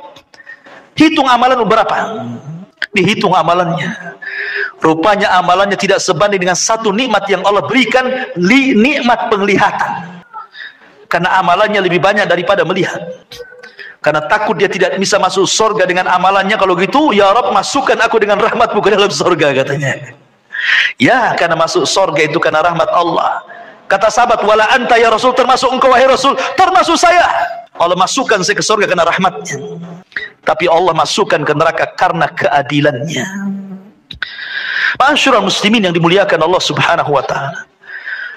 Ketika kemudian penduduk surga masuk ke dalam surga, kemudian malaikat surga mengatakan, salamun alaikum bima sabartum fa ni'ma uqbad dar. Keselamatan bagi kalian, wahai penduduk surga. Pertama kali tahiyatus salam.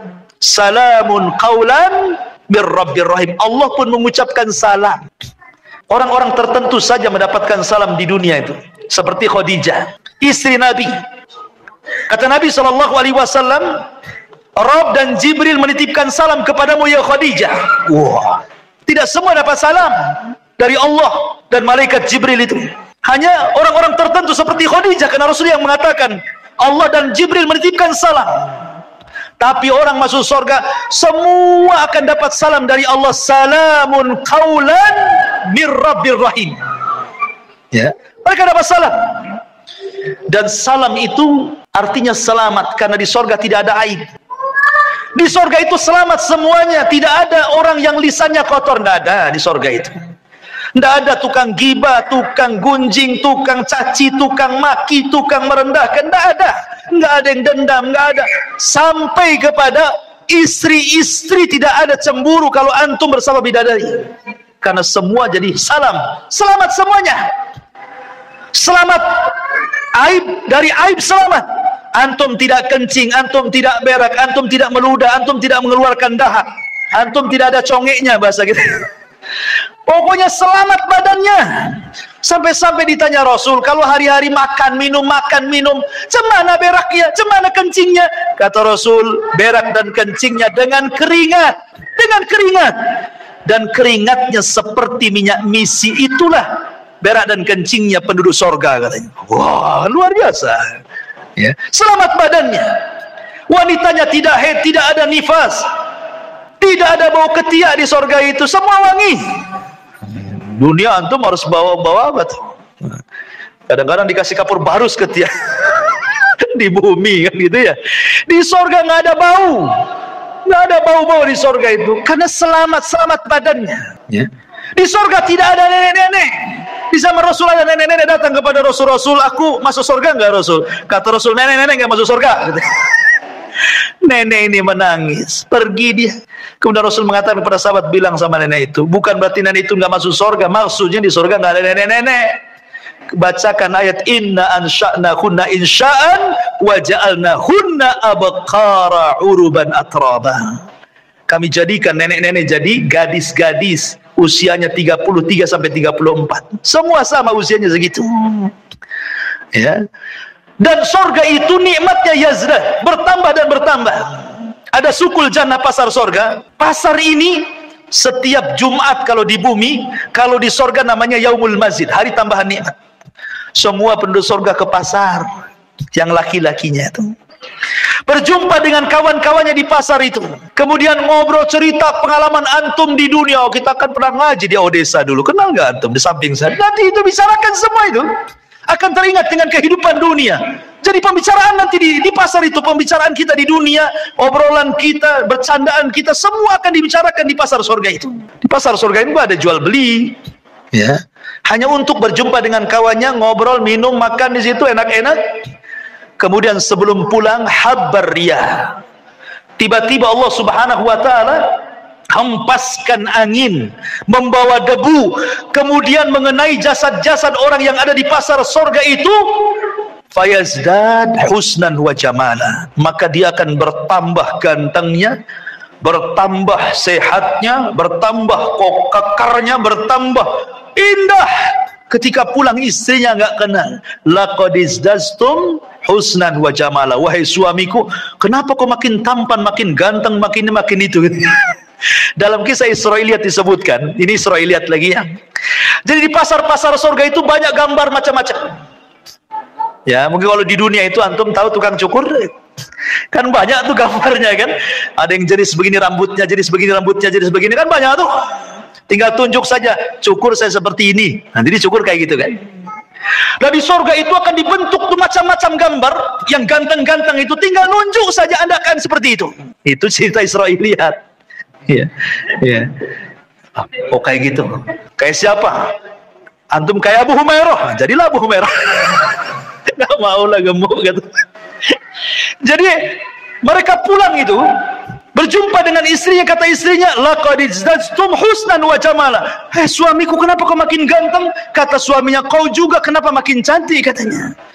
Jadi setiap minggu kenikmatan itu bertambah, makin ganteng, makin ganteng, makin ganteng. Makanan hari ini kalau dimakan besok lebih nikmat, kalau dimakan lusa lebih nikmat, dimakan lusanya lagi lebih nikmat, makin nikmat. Coba antum makan mangga, dibiarkan 1 bulan. Hari ini makan mangga, besok mangga dibiarkan 1 bulan. 1 bulan depan antum makan tuh mangga. Nanti atau setahun antum ada tinggal peloknya saja itu kan. Di surga itu makin hari makin nikmat. Ya, kan luar biasa tuh. Makin hari makin ganteng. Coba antum hari-hari ke pasar sini, makin ganteng atau makin kusut tuh? Makin kusut kan itu. Stres, apalagi bawa istri yang dicatat beli bawang, pulang beli baju pula kan. Stres lagi. Makin turun alisnya. Ya. Ma'asyiral muslimin yang dimuliakan Allah Azza wa Jalla, ketika orang masuk surga, pertama yang dimakan apa? Dan pertama yang diminum apa? Yang pertama dimakan itu kabidil hud, hatinya ikan paus. Tentu ikan paus akhirat, bukan ikan paus di Saus kayak kan, istilah ikan paus. Kemudian makan air jahe. Ya. Jahenya jahe surga. Kata Abdullah bin Abbas, dunia dan surga itu hanya mirip nama, tapi hakikatnya berbeda. Di dunia ada jahe, air jahe, wedang jahe. Di surga ada wedang jahe. Hanya kesamaan nama, tapi hakikatnya berbeda. A'dadtu li ibadis salihin ma la ainun ra'at wa la udhunun sami'at wa la khatara ala qalbi bashar. Ya. Kenikmatan di surga itu tidak bisa dilihat mata, didengar telinga, terlintas pun tidak. Bagaimana caranya menggambarkannya? Jadi hanya kemiripan nama saja. Di surga ada pisang, di dunia ada pisang. Tapi pisang surga beda rasanya. Di surga ada madu, di dunia ada madu, beda madu surga. Di surga ada khamar, di dunia juga ada khamar, beda. Khamar di dunia ini paling rendah sakit kepala orang minum, paling tinggi teler tidur di got. Ya. Tapi khamar di surga itu ladzatul lisyaribin, lezat bagi peminumnya, lezat. Ya, ma'asyiral muslimin, dan di surga Allah sudah peruntukkan 1 orang mendapatkan 2 istana minimalnya. Karena Allah mengatakan waliman khafa maqama rabbih jannatan, bagi orang yang takut Allah sediakan 2 istana. Dan dia akan mendapatkan nikmat yang besar sebagaimana ahlun nar akan mendapatkan azab yang besar. Ketika penduduk surga idza dakhala ahlul jannatal jannah wa idza dakhala ahlun narun nara, apabila penduduk surga masuk ke dalam surga, penduduk neraka masuk ke neraka, ji'a bil mauti ala suratil kabsi, didatangkan kematian dalam bentuk kambing gibas, disembelihlah kematian itu sehingga tidak ada kematian lagi.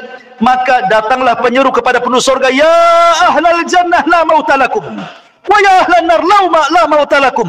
Hei penduduk surga, tidak ada kematian. Hei penduduk neraka, tidak ada kematian. Maka penduduk surga akan mendapatkan nikmat selamanya dan penduduk neraka akan mendapatkan azab selamanya.